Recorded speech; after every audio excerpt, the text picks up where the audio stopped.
और मैं हूँ प्रिया। खबरों की शुरुआत करें उससे पहले आइए देख लेते हैं क्या है आज की सुर्खियाँ।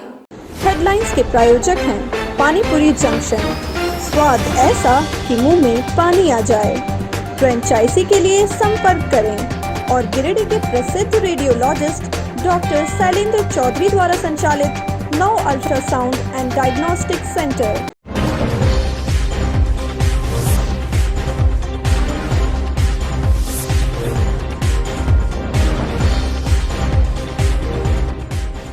सरिया थाना क्षेत्र के कारी पहरी में सड़क हादसे में एक ही परिवार के 3 लोगों की मौत।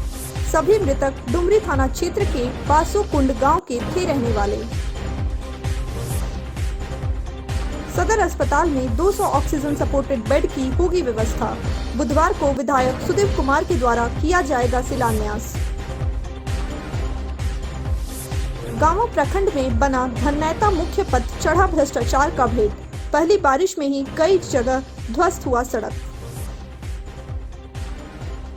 गिरिडीह नगर निगम क्षेत्र के कई वार्ड में लगेगा जियो फाइबर टावर। उप महापौर की अध्यक्षता में बैठक कर पार्षदों से की गई राय शुमारी।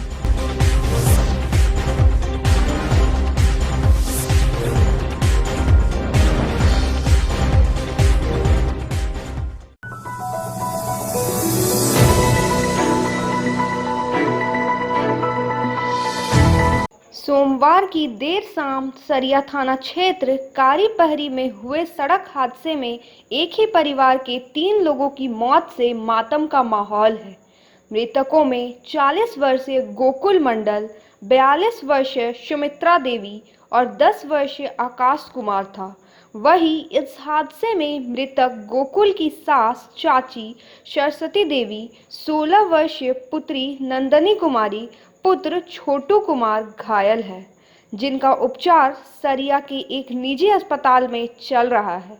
ये सभी डुमरी थाना क्षेत्र के बासोकुंडा गांव के थे। मिली जानकारी के अनुसार पूरा परिवार सरिया के बलडीहा गांव में परिचित प्रकाश मंडल के यहां गृह प्रवेश समारोह में भाग लेकर वापस ऑटो से गांव लौट रहा था। इसी बीच कारी पहरी में बोलेरो से ऑटो की आमने सामने की जोरदार टक्कर हो गई। प्रत्यक्षदर्शियों के मुताबिक ऑटो तेज रफ्तार में विपरीत दिशा से आ रही थी। घटना में जहां गोकुल मंडल और उसकी भाभी सुमित्रा देवी की मौके पर ही मौत हो गई, वहीं गोकुल मंडल के पुत्र आकाश की मौत अस्पताल ले जाने के दौरान रास्ते में हो गई।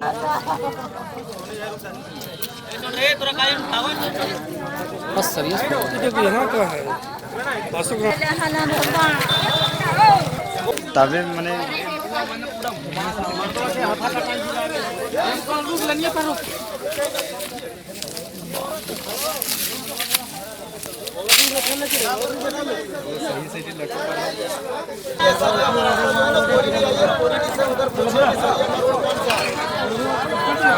ऊपर चढ़ के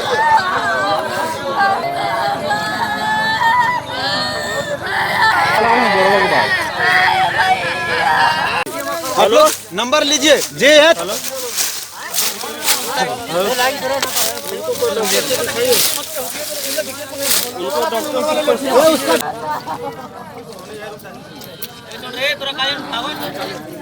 बस सीरियस तो यहाँ का है।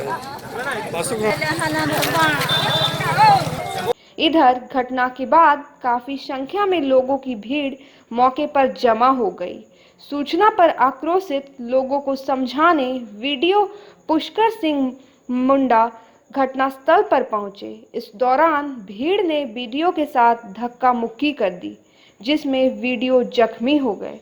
हालांकि फौरन पुलिस ने मोर्चा संभाल लिया। घटना के बाद मंगलवार की सुबह पुलिस ने मृतकों के शव को पोस्टमार्टम के लिए गिरिडीह सदर अस्पताल भेज दिया।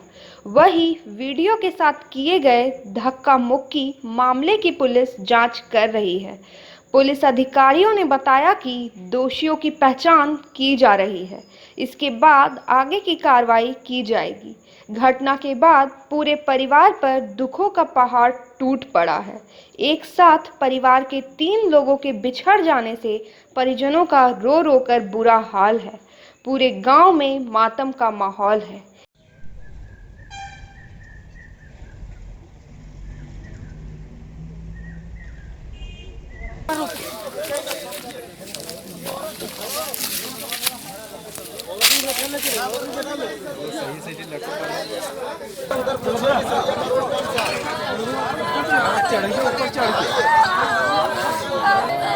तबे मैंने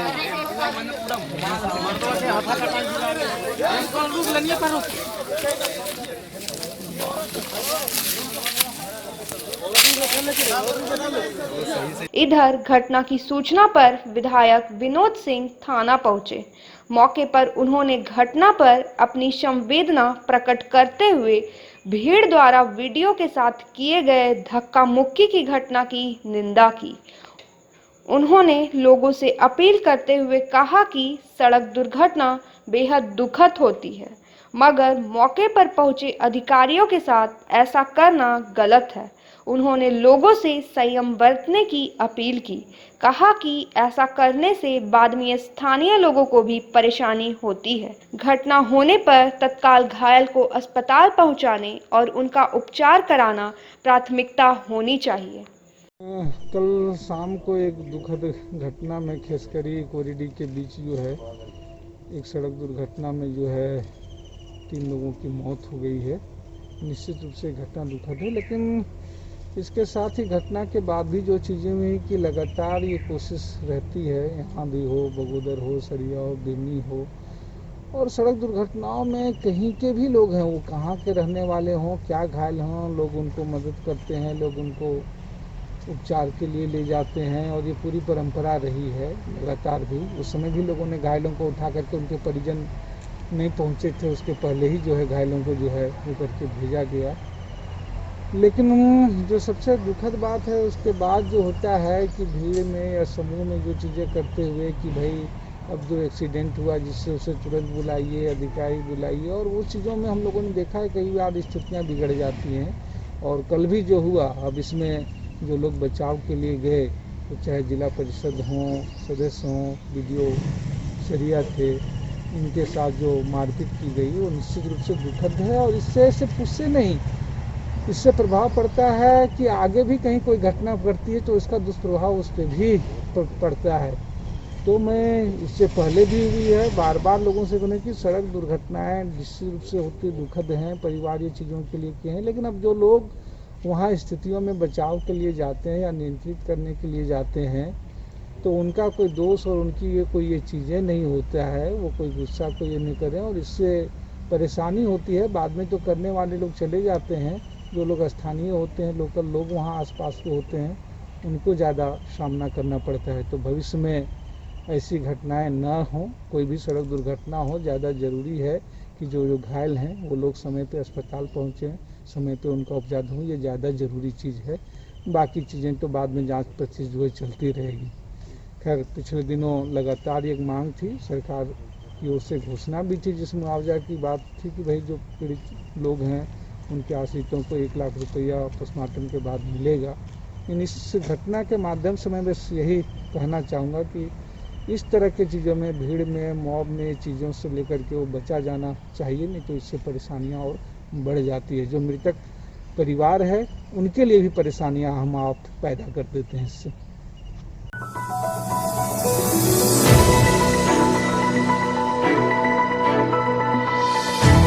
कोरोना संक्रमण से निपटने के लिए एक ओर जहां स्वास्थ्य विभाग पूरी तरह से मुस्तैद होकर काम कर रही है, वहीं दूसरी तरफ गिरिडीह विधायक सुदेव कुमार सोनू भी जिले वासियों के स्वास्थ्य सुविधा को लेकर लगातार कार्य कर रहे हैं। विधायक सुदेव कुमार सोनू जिले में स्वास्थ्य सुविधा को बेहतर करने के लिए लगातार प्रयासरत हैं। इसी कड़ी में विधायक की पहल पर जिले में पहली बार सदर अस्पताल में कुछ दिन पूर्व ही आईसीयू यूनिट का उद्घाटन किया गया, जिसका लाभ जिले वासियों को मिलना शुरू हो गया है। अब विधायक अपने विधायक निधि से सदर अस्पताल में 200 ऑक्सीजन सपोर्टेड बेड तैयार किया जा रहा है। इसका शिलान्यास कल गिरिडीह विधायक सुदेव कुमार सोनू के द्वारा किया जाएगा। इस मामले को लेकर गिरिडीह विधायक सुदेव कुमार सोनू ने जी मीडिया से बातचीत के दौरान बताया कि जिले में स्वास्थ्य सुविधा बेहतर करने के लिए हर संभव प्रयास किया जा रहा है। कोरोना संक्रमण का प्रकोप अभी और अधिक बढ़ सकता है, इसलिए झारखंड की हेमंत सोरेन की सरकार राज्यवासियों को बेहतर स्वास्थ्य सुविधा मिले, इसे लेकर हर संभव प्रयास कर रही है।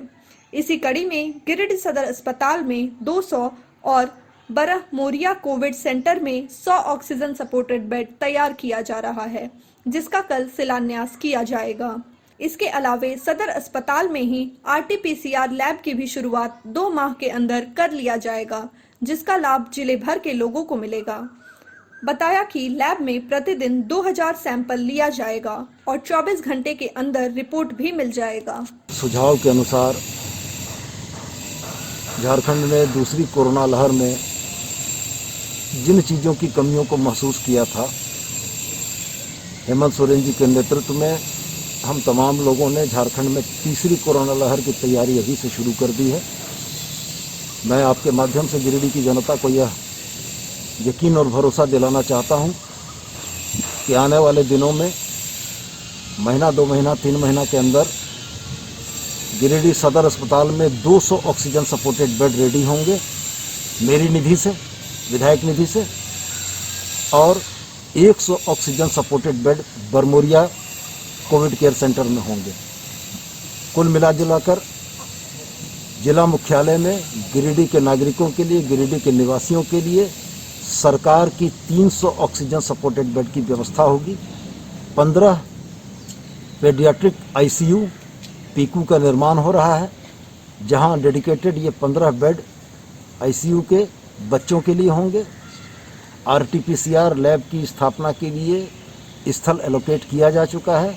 आने वाले 2 महीनों के अंदर में गिरिडीह में खुद का RT-PCR लैब होगा, जहां सैंपल कलेक्ट करके यहीं पर उसका जांच हो सकेगा। हम लोग पूरी ताकत से लगे हुए हैं कि सदर अस्पताल में एक CT स्कैन की स्थापना कर पाएँ, जिससे कि इलाज के दरमियान CT स्कैन कराने के लिए मरीजों को जो बाहर जाना पड़ता है उसकी भी ज़रूरत न पड़े। कुल मिला कर मैं आपसे यही कहना चाहता हूं कि सदर अस्पताल में PSA ऑक्सीजन प्लांट की स्थापना के लिए ज़मीन चिन्हित करके दी जा चुकी है। नवंबर से पूर्व हम लोग पूरी मुस्तैदी के साथ कोरोना से लड़ने के लिए तैयार रहेंगे, और भगवान न करे गिरिडीह के निवासियों को अगर हॉस्पिटल के बेड और बेहतर चिकित्सकीय सुविधा की ज़रूरत पड़ेगी तो हम लोग यहाँ पर भरपूर व्यवस्था और साधन रखेंगे कि यहाँ के नागरिकों को बाहर जाने की नौबत ना आए।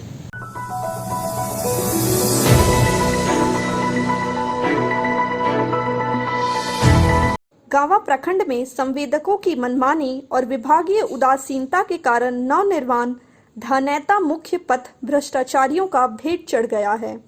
उक्त पथ पहली बारिश में ही कई जगह टूटकर धंस गया है। इससे सड़क गुणवत्ता की पोल खुल रही है। बता दें कि प्रधानमंत्री ग्राम सड़क योजना के तहत गावा से धनैता के बीच 4 किलोमीटर सड़क का निर्माण गत 2 माह पूर्व बगोदर के एक ठेकेदार द्वारा कराया गया। हालांकि सड़क का निर्माण विभागीय अनुसार उसे 2020 में ही पूरा करना था, लेकिन लॉकडाउन के कारण पूरा नहीं हो सका। इससे वह सड़क 2021 के मार्च माह में बनकर तैयार हुआ। सड़क निर्माण के दौरान गुणवत्तापूर्ण का जरा भी ख्याल नहीं रखा गया।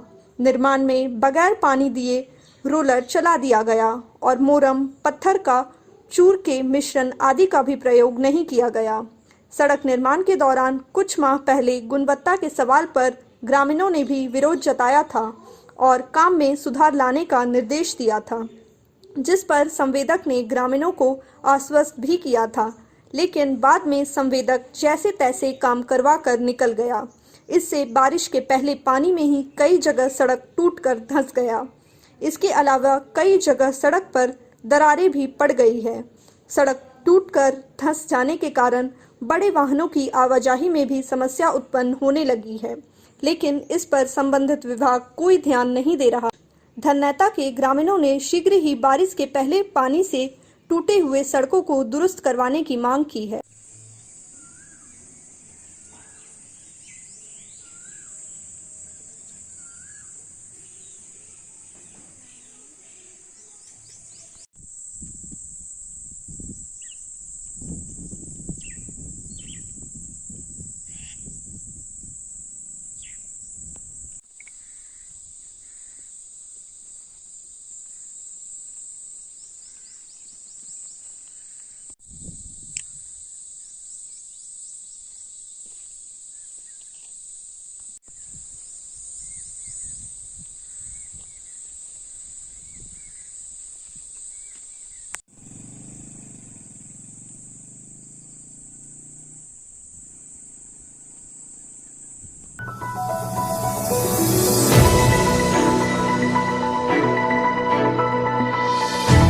नगर निगम क्षेत्र के कई मोहल्ले में जियो फाइबर का टावर लगाया जाएगा।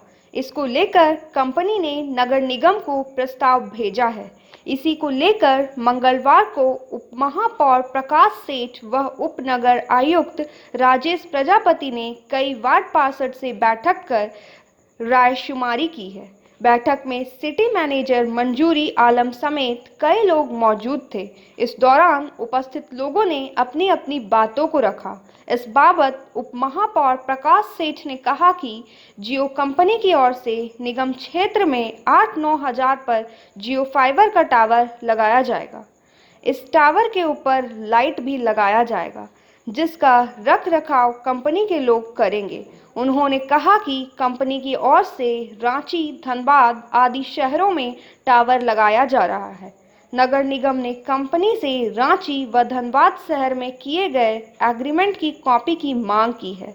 कहा कि टावर लगाने के एवज में कंपनी की ओर से नगर निगम को निश्चित राशि भी दी जाएगी। आज जियो फाइबर कंपनी के द्वारा और शहर के विभिन्न भागों में टावर लगाने के लिए एक प्रस्ताव आया है और उसी प्रस्ताव के आलोक में अभी हम लोगों ने और चर्चा किया, जिसमें सामान्य नगर आयुक्त, उप नगर आयुक्त जी, सिटी मैनेजर, अर्बन प्लानर मंजूर जी और कुछ वार्ड पार्षद भी, अशोक राम जी, निरंजन राय जी, सैफली गुड्डू जी, ऐसे लोग सब थे।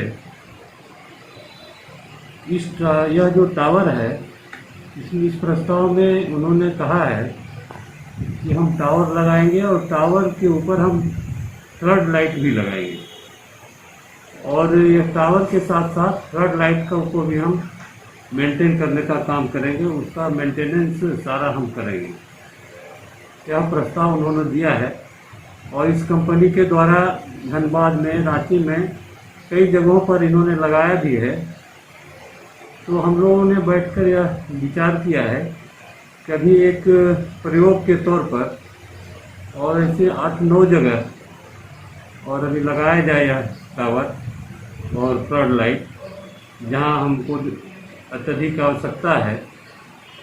और यह जो टावर लगेगा, फ्लड लाइट के साथ साथ नगर निगम को भी एक राशि देने की बात आई है कि नगर निगम को भी हम इसके एवज में और फ्लड लाइट के मेंटेनेंस के अलावा हम राशि भी कुछ देंगे।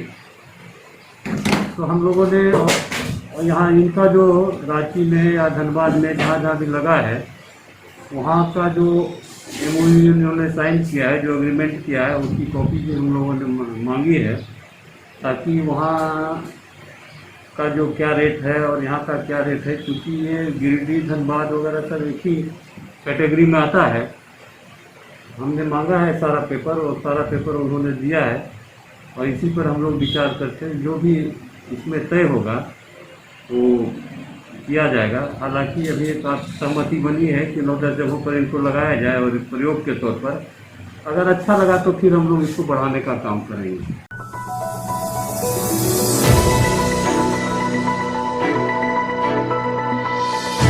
स्वास्थ्य सुरक्षा सप्ताह को लेकर सरकार के द्वारा जारी गाइडलाइंस का अनुपालन कराने को लेकर पुलिस प्रशासन की ओर से निरंतर अभियान चलाया जा रहा है।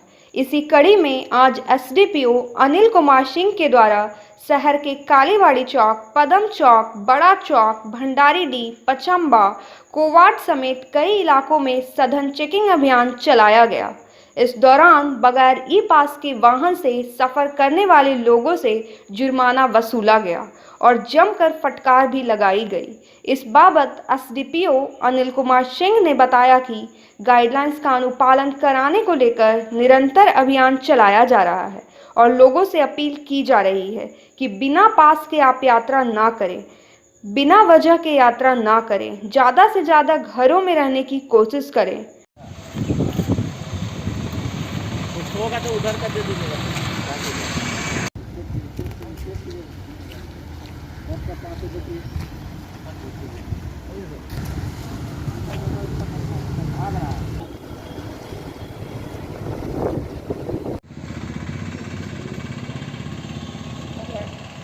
गलती हम नहीं करते हैं सर। नहीं सर, 5 नहीं है। हम गिन रहे हैं, आप बोल रहे हैं। दुर्भाग्य आदमी है तो बाइक खराब हो गया, नहीं तो हम लोग ऐसा ऐसे नहीं होगा। नंबर ऑफ ऑक्सीजन कितना होगा, 30 का पास रहता है, 5 मिल जाता है, वो देखना पड़ेगा। कोविड गाइडलाइन का इम्प्लीमेंटेशन के लिए आज मास्क टेक्नोलॉजी पास अनुपालन करने हेतु आज पचम्बा नगर थाना का बड़ा चौक, कालीबाड़ी चौक, तहसील का कुआड़ मोड़, धनैडी, पचम्बा का केलोडी के लोकेशन में ये अभियान चलाया गया और लोगों को सख्त निर्देश दिया गया कि अगर हम पालन नहीं करेंगे तो कार्रवाई की जाएगी। कोविड के इंटेंसिटी को रोकने के लिए बहुत ज़रूरी है और हम लोग प्रतिबद्ध हैं और सरकार के द्वारा जो जारी गाइडलाइन किया गया है कोविड का, उसको अनुपालन करने के लिए हम लोग प्रतिबद्ध हैं। सख्ती से अनुपालन करवाया जा रहा है। किसी तरह की कोई ढिलाई नहीं दी जा रही है। लोगों से अपील की जा रही है कि बेवजह घर से बाहर नहीं निकले, घर में रहें और सुरक्षित रहें। धन्यवाद।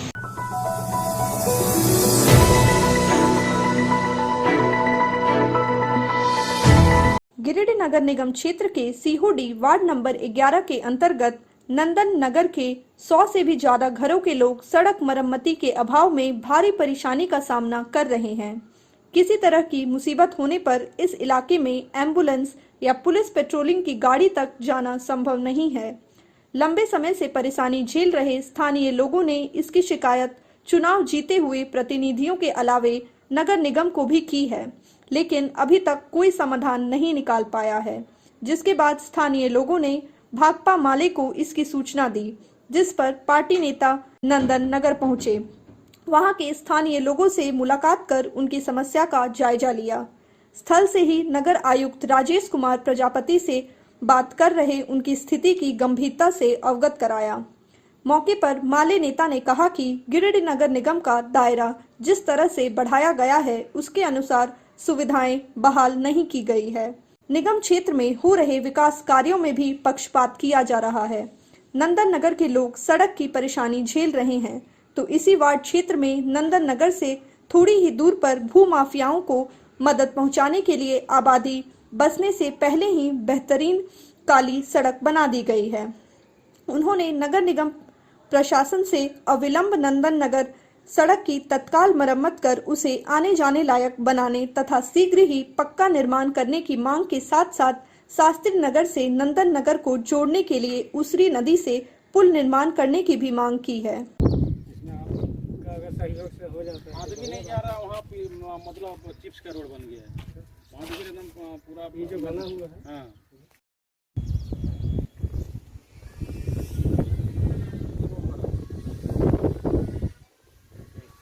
निगम के पास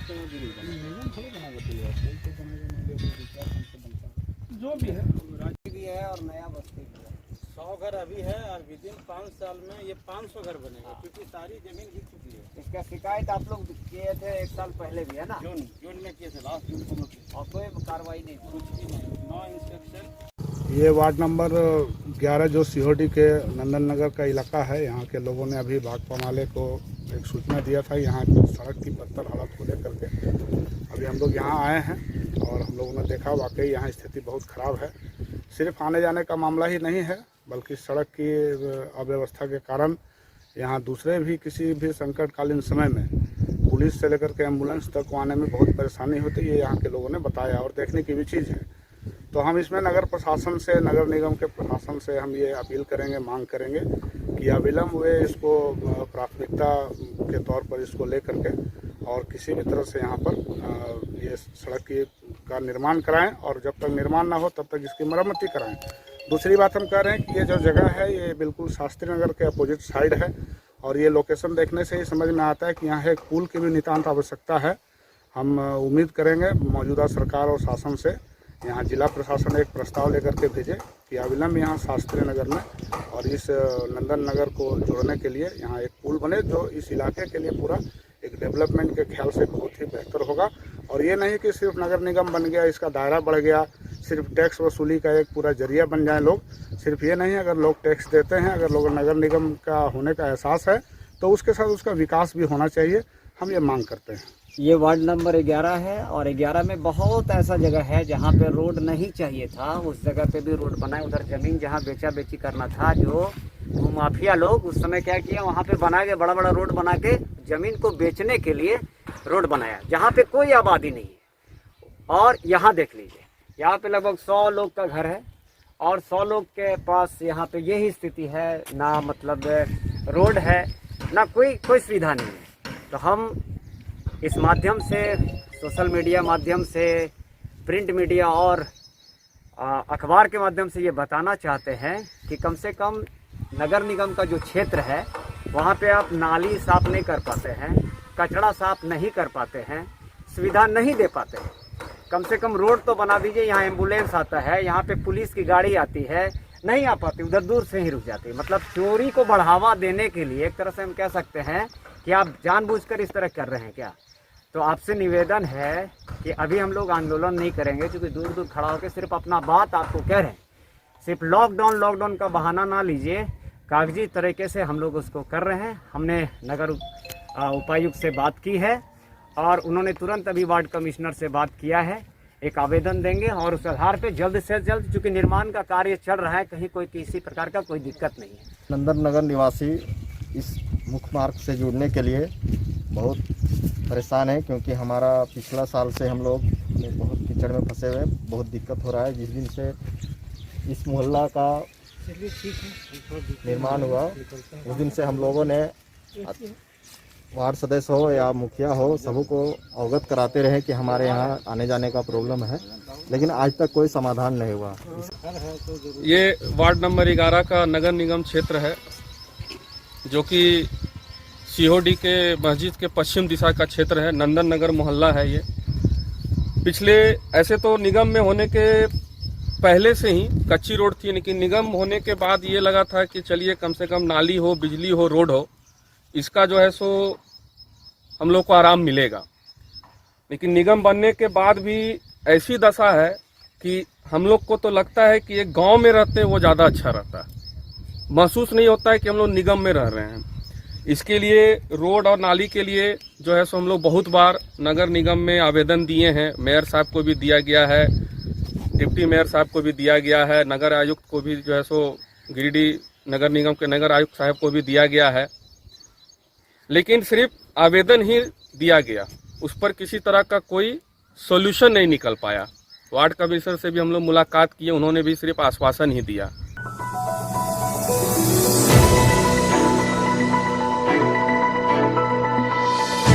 गांवा थाना पुलिस ने सोमवार को नगमा से डीजे लदा 2 वाहन को जब्त किया है। पुलिस ने यह कार्रवाई गश्ती के दौरान की है। थाना प्रभारी सूरज कुमार ने कहा कि गुप्त सूचना मिली थी कि नगवा में सरकार द्वारा जारी गाइडलाइंस का उल्लंघन कर डीजे बजाया जा रहा है। सूचना के बाद गश्ती के दौरान उक्त दोनों डीजे वाहनों को गाने बजाते हुए जब्त किया गया है। मामले की जांच पड़ताल की जा रही है।